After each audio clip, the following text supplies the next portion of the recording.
સમજવા માટે બાપુ એની માટે મેમરી અલગ જોવે, કંઈક તમારી પીડા જોવે, કંઈક વેદના જોવે, મારે કંઈક મેળવવું છે. મીરા એટલે કે છે કે આત્માને ઓળખ્યા વિના લખ 84 નહીં મટે, તમારી ભ્રમણા ભાંગ્યા વિના ભવના ફેરા. ભવની વાતની મને સમજાતું નથી. મરી જ્યારે જવાનું હોય તેથી ભલે મરી જાય, પણ આજ જે મોકો મળ્યો છે, આજનો જે સમય છે, આનંદ કરી લ્યો ને.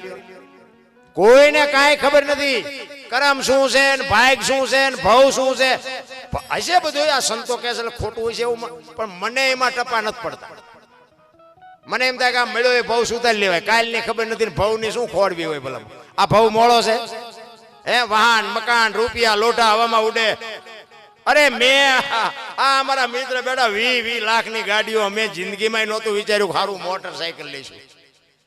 શું ભલામણા ભગવાને ઢગલો કરી દીધો તો હજી તો કોઈનો શેઠો જ નથી. રોવે છે જ્યાં જાવ અમર બે કઈ નથી, અમર બે કઈ મરો કઈ ન હોય તો શું જોવે છે એ નથી ખબર પડતી ભલામણા.